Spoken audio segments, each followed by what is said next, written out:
Hello, and welcome to the first It's Midnight Karma podcast.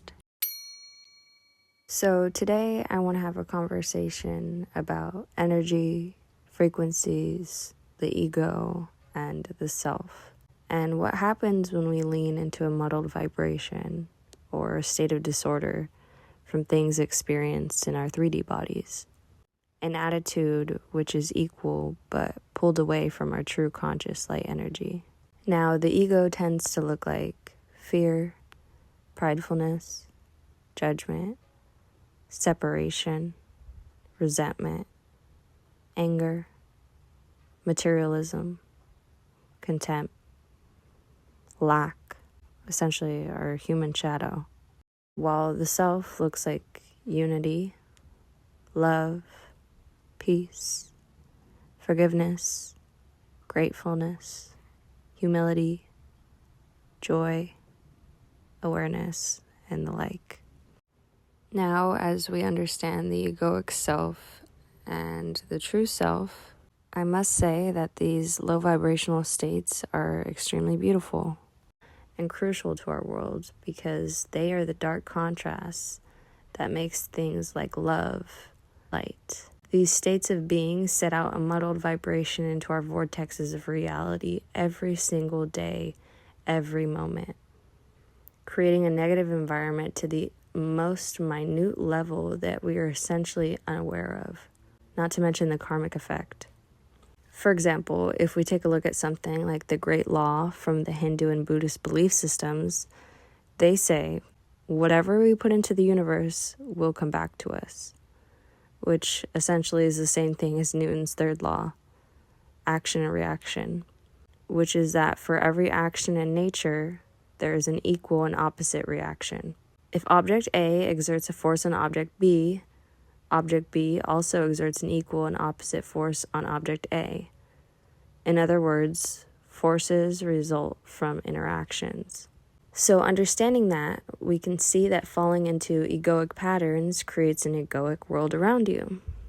It provides you with the things you don't necessarily want, but if unaware, you quite literally need these concepts, as I think the universe's goal is to show you darkness so that you reach for and see the light. Not every soul meets that destiny here in their known lifetime, but I also believe that's to show us the contrast for those of us who are ready to see what can happen if we don't reach higher for love energy, for peace, all things that align with the true self. I get emotional when I hear people speak negatively about themselves, as it's like watching a self-fulfilling prophecy slowly coming to be. If you always say you hate yourself, or you are stupid, or ugly, you become the embodiment of that. Now, I know some people would argue that it's not possible to speak things into existence like that, but I'd completely disagree. Manifesting things into your reality comes at different speeds for different reasons, depending on the vibration you hold every second. But eventually, these things you feel or desire and believe in can and will manifest. Everything is based on how leaned in you are into your ego or the self that determines your reality. If you only wish, you will never receive. You must believe in order to see. I just made that up. But personally, I think the law of attraction can be proven with quantum physics, as law of attraction is an energetic and vibrational concept. So this brings me back to muddling your vibration, getting your energy and your eventual reality dirty from your human experiences and your responses to them, even all the subtleties. Like I said before, this is a beautiful concept, as without these egoic traits, we couldn't know things like peace. However, by awakening the conscious collective to our true power of manifesting our reality with our thoughts and emotions, I think we can make a significant alteration in our world. Which, now if you know me, I have to bring up astrology. We're currently in the age of Aquarius, which implies great advancements and focus in different aspects, but primarily towards the collective consciousness and its unity and evolution. Small caveat, if you immediately dismiss astrology, take into consideration that according to NASA and planetary scientist and stardust expert Ashley King, The matter that composes our bodies is old, and it comes from space. Stars that go supernova are responsible for many of the elements of the periodic table, including those that make up the human body.